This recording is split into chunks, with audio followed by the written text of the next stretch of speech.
Hello, everybody, and welcome back to The Advisor with Stacey Chillemi. Today, I'm very excited because we have our very special guest, Don Lazier, and he is here today. He is the president of Delivering Value, and he is an author, and he's also part of our podcast community. He has his own podcast on our station, and he is amazing when it comes to business, and he has a lot of business knowledge and a lot of sales knowledge, and he's a great consultant, and he has a lot of information to share. And today we're going to talk about sales performance management and forecasting. And I'm really excited to talk about this. Now, before we begin, can you tell everybody a little about yourself and what you do? Sure. I'm president of Delivering Value. We are a sales performance consulting company, and that's what we're going to talk about today, sales performance management. And last year, after doing this for nearly 15 years, I published a book called Entrepreneurs' Sales Secrets Revealed, where Hmm. I really saw a lot of similarities between the way entrepreneurs approach certain things, especially when it came to sales Yeah. and building a sales team and, Mhm. and building a repeatable sales function. So I put it all together into a book. I The love. book's divided into three sections because as an entrepreneur, you go through different phases. Yes. The first part of the book is for solopreneurs. Hmm. The second part of the book is about scaling. And Hmm. then the third part of the book goes into sales performance management and a concept that I have called sales vital signs, which is a way of looking at your sales function Yeah. and monitoring it so that you get the performance you need. Oh, wow. I love that. Now, just out of curiosity, where can people find that book? Out on Amazon, or you can go to my website, deliveringvalue.com, and Okay. you can click right from the main page and get through and order it from there as well. Oh, I love it. Now let's get the party started. I want to know Sure. what sales performance management, what is that exactly for Sure. people who don't know? Well, most people that do sales consulting, they're talking about sales process, like Yeah, how to conduct a sales call and how to go through the process of managing and navigating an evaluation and getting it to a successful buy. There are right. any number of good ones out there, any number. Pick your flavor. And that's pretty much what we tell our clients. Right. There are tried and true methods out there like spin selling and strategic selling, but we're really not a sales process company. Sales Right. performance consulting basically is measuring the inputs and outputs that go into your sales function, your Right. system, and Hmm. making sure that you're getting enough so that you can either achieve or better yet exceed quota for that given year. So sales performance management is about not managing deals, but about managing a team so it hits Yes. the number that the business plan needs. Oh, and that's so important. Now, in your book, Entrepreneur Sales Secrets Revealed, you say that sales performance management starts with the sales pitch pipeline. Now, explain what that really means because people might not understand that. Sure. Well, basically, the sales pipeline is what describes all of the different opportunities that Hmm. you've got in play. And Right. those are going to have different rhythms to it. It's going to have a different timing to it, but you got to pay attention to all of them all at once. And Right. so, really, that pipeline report is critical. It's absolutely critical because that is telling you where do I have potential business, with whom, what am I selling them, Hmm. and what's that worth. So it really in one small report you get a lot of richness about where your business is going, how your sales reps are doing, and how your overall sales function is doing.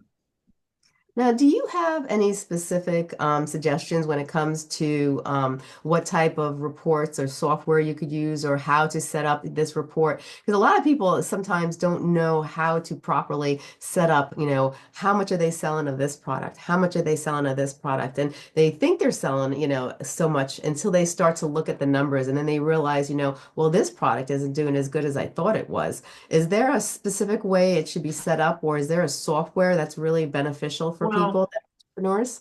yeah, I mean, first of all, the way you should structure the way you look at a sales pipeline is not, and I see this commonly, it's not Yeah. by sales activities. So Okay. often what you'll see is um, qualified, and then the next is demo, proposal delivered.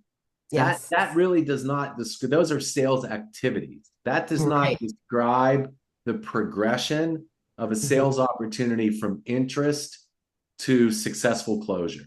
And that's really Right. what you want to do with your pipeline. Matter of fact, let me show you a visual real quick. Okay.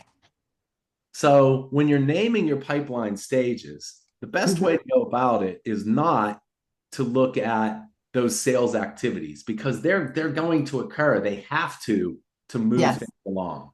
And so what you see here is just a quick example of a way to look at what it is that you've got as far as the opportunities in play and your sales potential. And then each of these, and I'm not going to deep dive into each of these, but each of these have basic gating criteria. So at Right. the very beginning, I'm just discovering whether or not I can help this client. Yes. So I'm at the very beginning. And so here, I'm going to understand some basics. Do I understand BANT, which we talked about several episodes again, which is budget, access, need, timing? Yeah. Do I understand their compelling reason to buy? Do I know who competition is? And Yes. then as you engage with the client, especially if it's multiple stakeholders at the table, Yeah. you're going to go through a life cycle of the deal. And it's going to Oh, start at discovery, and then you're going to have discussions, understand their business problem, present what it is that you can do, and you're going to get some level of support if you're right. successful. But from there, you need to move that support to where you've got all stakeholders or a majority of stakeholders support. Yeah. And that's the consensus phase. I see. After that, you're to the point where all the meetings are over. Right now, what I'm trying to do is convince these folks that we're the best bet. That's where closing comes in. And then verbal, of course, is they've told you they want to do business with you and you're going to get the order. But sometimes there's a fair amount of delay between, oh, Stacy, yes, we want to do business with you, and when the contract is actually signed. And that's Yeah. where closed one comes in. So this helps me understand if I look at a pipeline, all of the different ways, I'm going to kill this share, all of the different ways that I can monitor. Do I have enough deals in the front end of my pipeline in discovery? Right. Are my reps being successful in moving these things along? If Yes. things are only getting to the support stage and then not moving forward, why is that? It gives Right. me a tremendous amount of intelligence. And Hmm. let me show you, I'm going to show you another visual. We've got three visuals for today's I'm party. excited. Yeah. This visual is just what a typical pipeline report might look like. And Hmm. this can be enriched incredibly. And by the way, this is an older one from one of my clients, which is completely sanitized. Matter of fact, it's so old, it's from years ago, and all these names are made up. Because Yeah. obviously Dave Clark and Jack White to work for these guys. But anyway, very basic. You got a name for the opportunity. What is it? Well, in this instance, they name their opportunities by the equipment that they're selling. To whom am I selling it? How much is the deal worth? Where am I as far as my pipeline staging? Hmm. When do I think it's going to close? And what's the next step? If I Right. can understand these basics, I can sit down in a meeting and do a review with my sales team, both Yes. overall as far as what's closest to close and during my one-on-ones. Everything comes off of this pipeline report. So Wow. this now you ask the question of, is there software out there where you can do this? Yeah, all of the CRMs out there are going to be able to do this for you. And Hmm. you've got to pick the one that you like the best. The one I see most often and predominantly is Salesforce. And, Okay. and that, if anyone asks me, that's the one. If they came to me and said, what do you recommend? I would Yes. recommend Salesforce. Not that the others aren't good and not Yeah. in any way useful and viable. It's just that Salesforce has been around for a long time. And there's a reason why it's the market leader. And Yeah. it's Right. very easy to report. It's very easy to customize. Yes. I These are the things that you need to understand. Yeah, and I find that some softwares can be very, that have pipelines in it can be very difficult to really operate. Some of them are very technical. You want something very simple, On something something to the straightforward. point that you're going to get the analytics that you need in order to be able to, forecast what the future is going to look like, look at what's going on right now. And when it comes to like pipeline and report for, can you determine what's going to happen in the future? Like when it comes to forecasting, will these reports give you a good idea of what's ahead in the near future, the next quarter, and so forth? Well, they can if you overlay that. And let's pause for a second before we go there, because one thing about the pipe, because I'm going to show you one more visual. Okay. One thing about the pipeline report is it's not just useful for sales. Okay. If I'm a manufacturing company, production needs to know what is out there and what is potentially Yes. coming. 100%. Finance needs to understand, what does this look like? What's my potential cash flow? Now, Yes. the forecast is going to take that a step further, and we'll get to that. Same thing with support.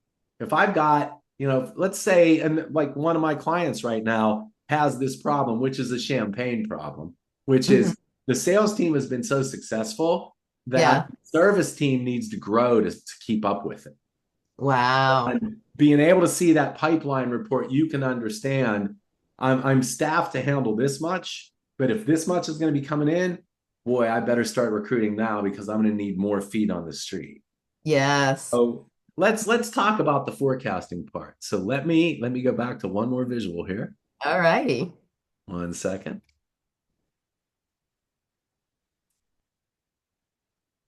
You're getting me excited with all these little visuals. I like Well, this. I came prepared today.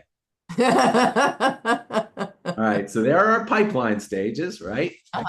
And then what you do is right on top of your pipeline report, you can do an overlay to help Mhm. with a forecast.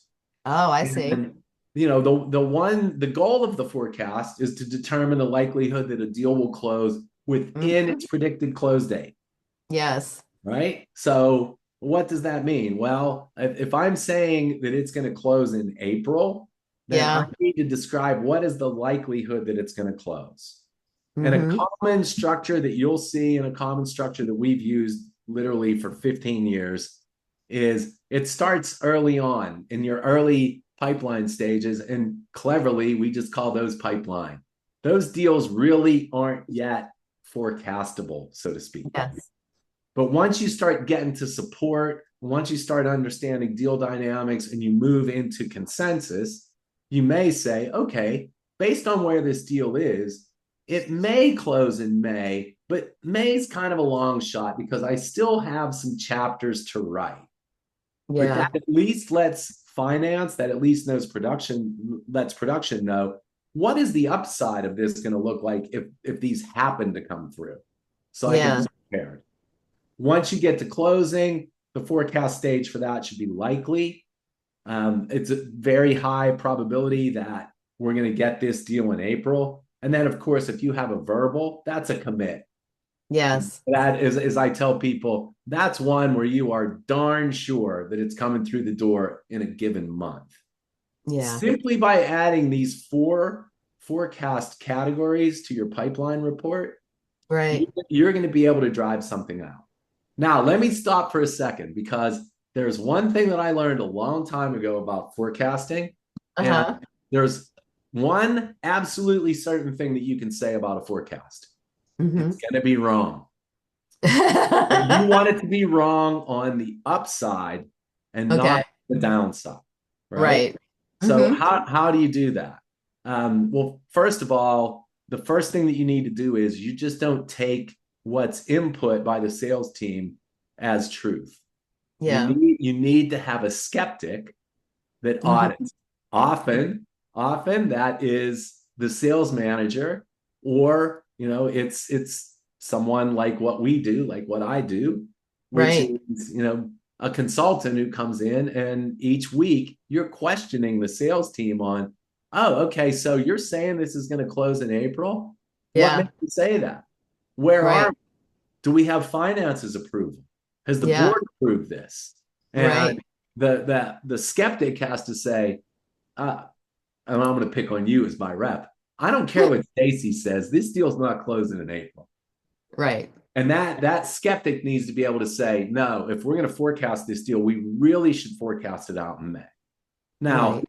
does that guarantee you that you're always going to be right on the upside? No, it doesn't. But it's going to minimize the amount of time you're wrong on the downside.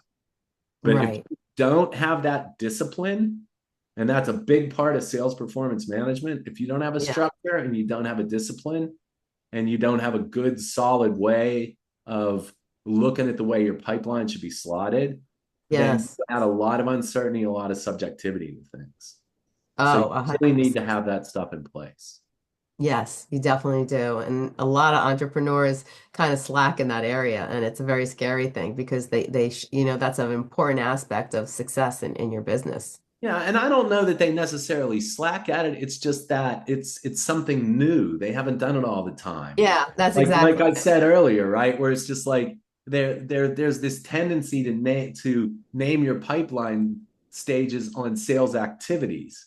Right, And I can do a demo and never be any closer to close right. just because I did the demo. So just saying, oh, demo complete, that doesn't mean anything, right? That's almost like Exactly. saying phone call complete. Yeah, yeah. Get me to a deal.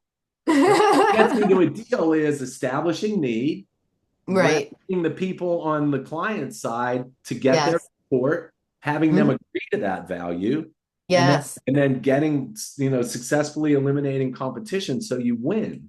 That's Yeah. where your pipeline should go. And if you use your forecast to overlay on the pipeline, that's going to help you.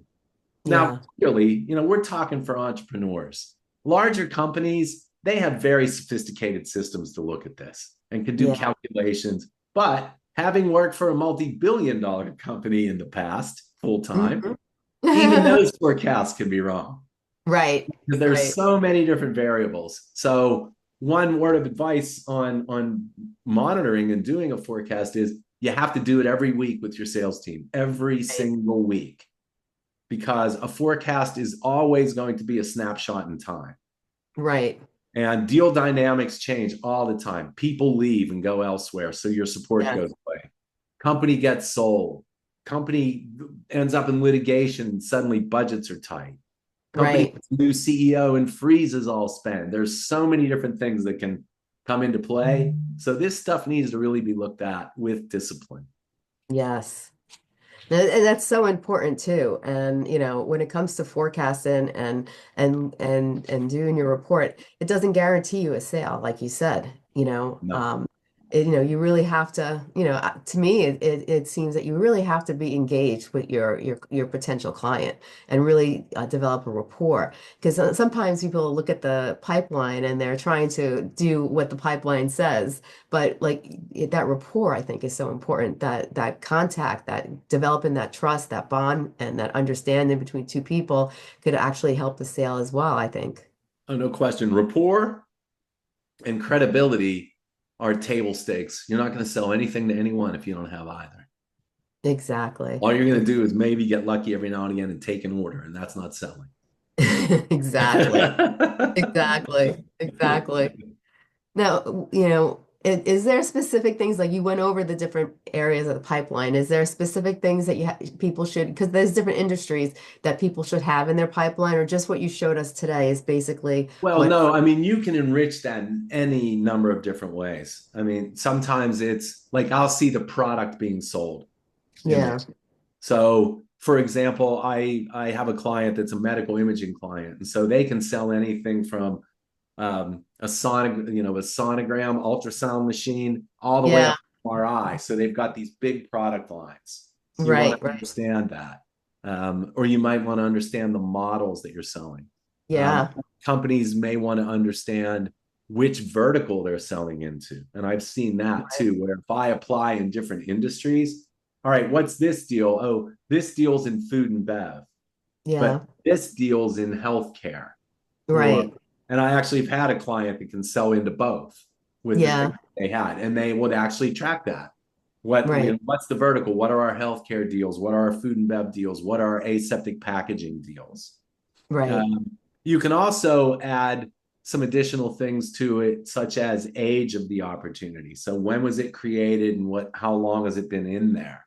And that Yeah, helps you to determine what's real and what isn't. right. Oh, that's a good Because idea. unfortunately, your underperformers are going to have some fiction in their pipeline. Oh, yeah, for sure. And there's not a whole lot you can do about that other than audit it.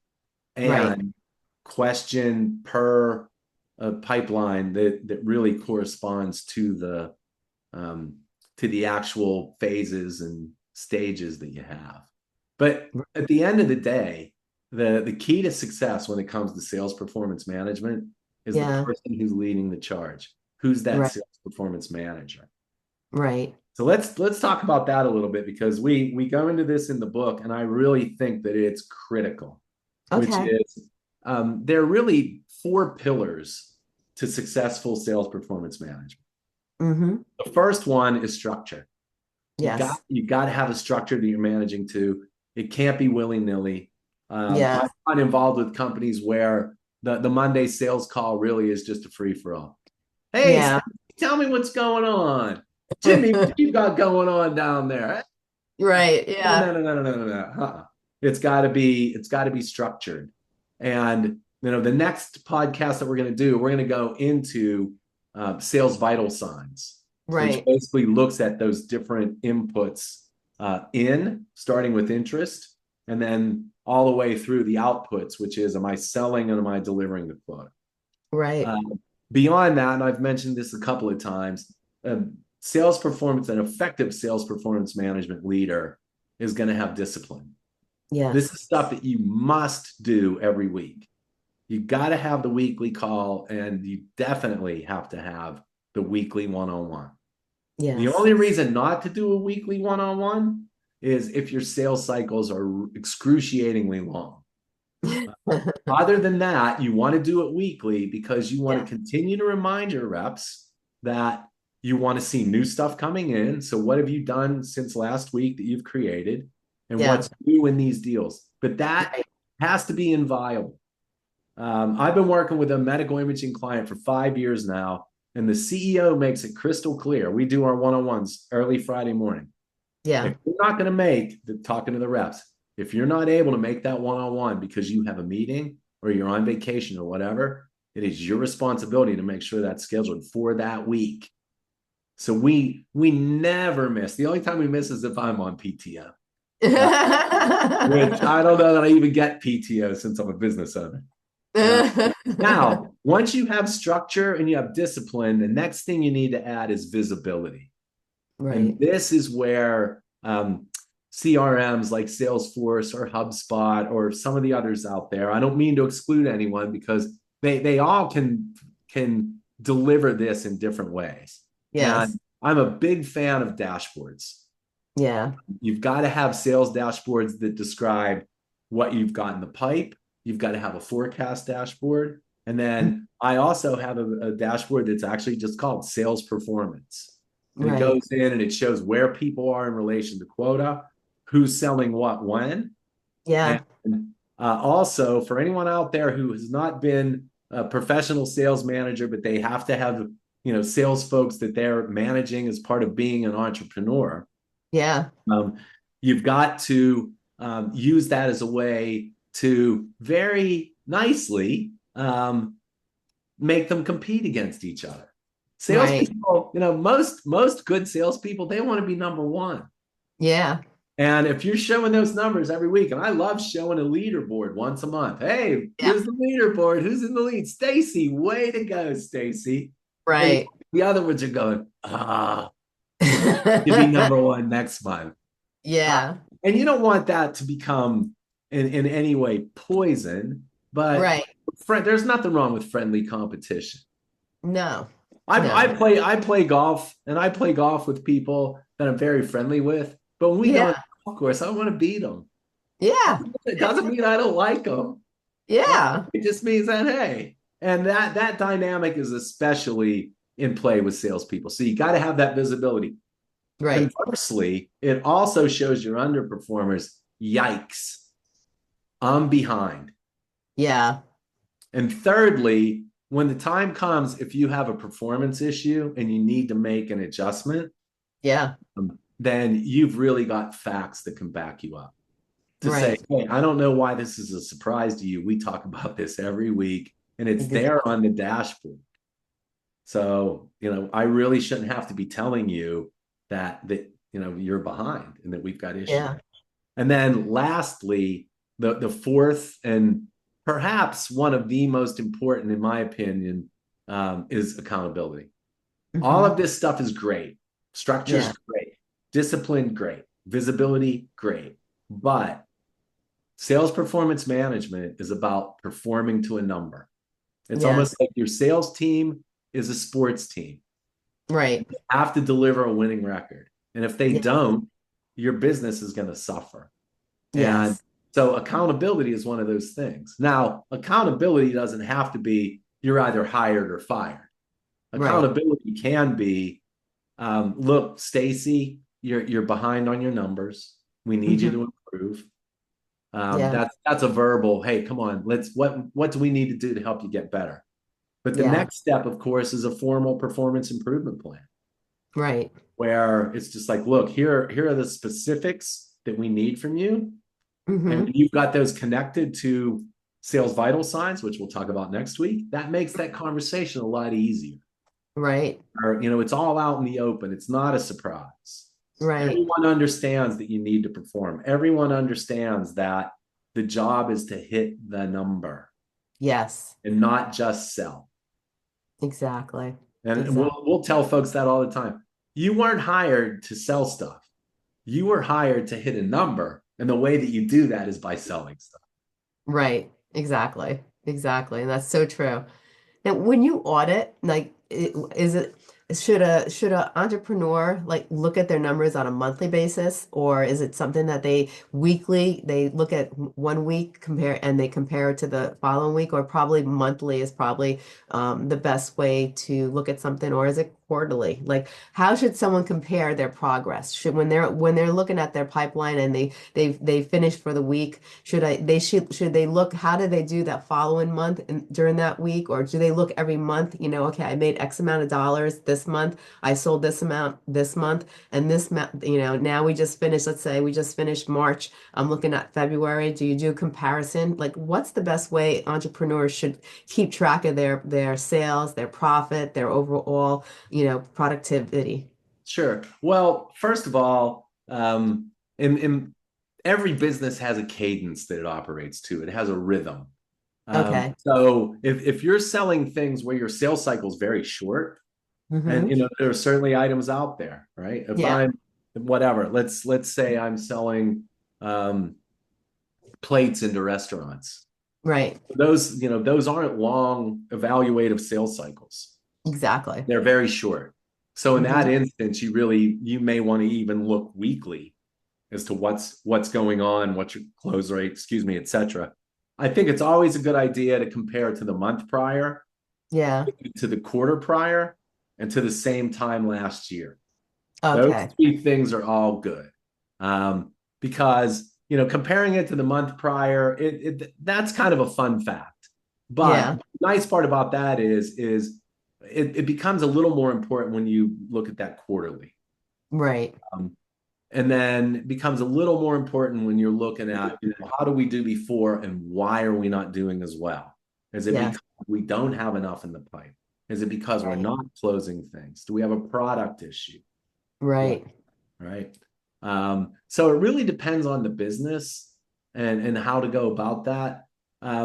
Most of the companies that we work with, their sales cycles are a little longer because their products are more expensive. The evaluation cycles take longer because you need to get a number of stakeholders on board.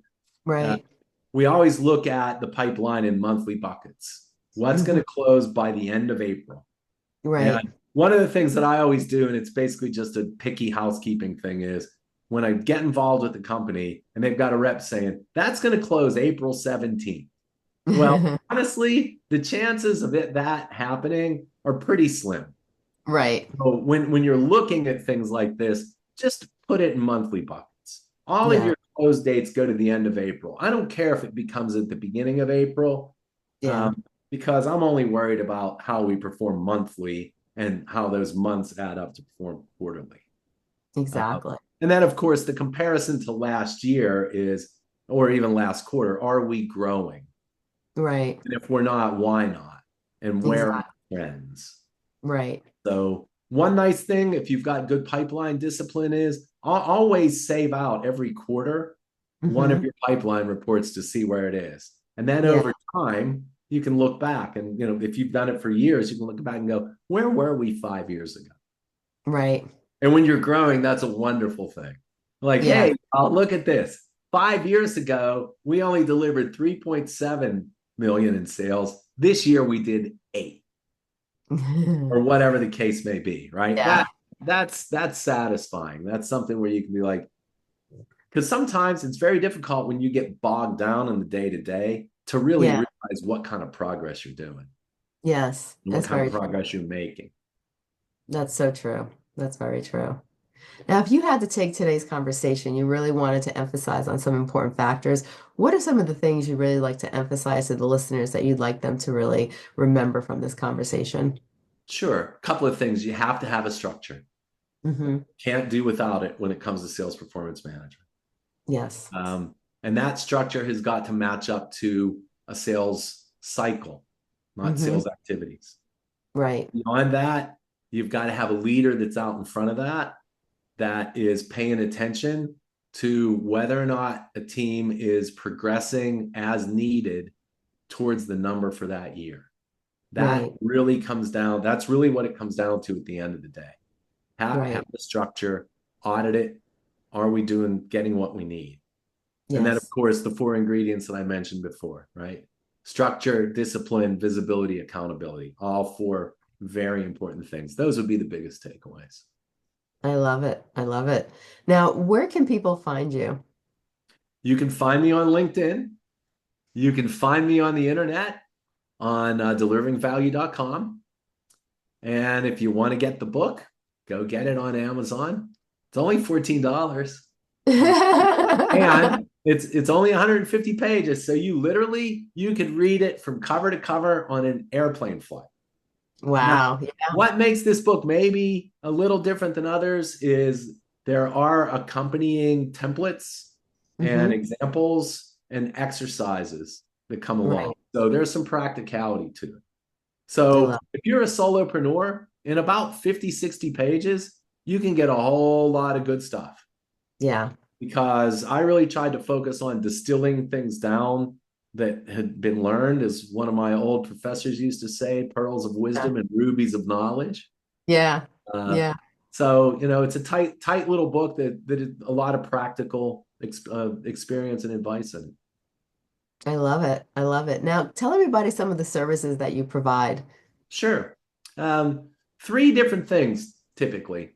And right now, most of what delivering value does is fractional sales management. That has become very popular. It's especially popular with entrepreneurs. You Yes. can get access to folks with literally decades of experience Hmm. for less than the base salary of a rep, uh, Right. and a fraction of what you'd pay for a full-time experienced leader. Wow. And that involves a lot of what we've talked about: putting the structures in place, running the discipline, putting the Yeah. visibility in place, and making sure folks are accountable. And that can be very valuable to a busy entrepreneur, Yeah. because most of the entrepreneurs I know work 16 hours a day. God knows when they sleep, and then they get up and work 3 more hours. So, Right.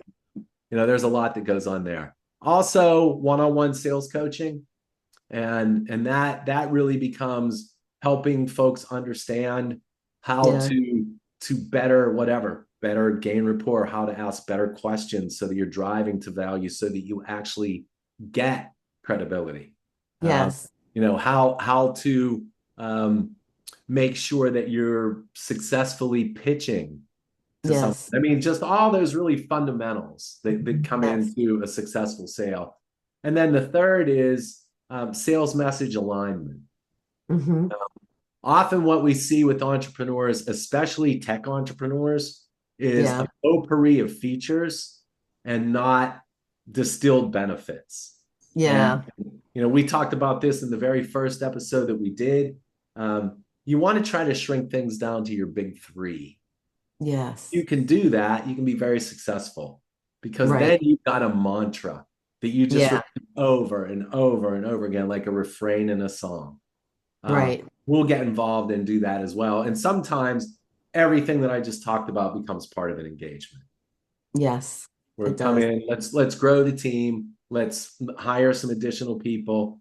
And then once it gets to a point where it needs full-time sales management, Hmm. interview the replacement. I love it. I love it.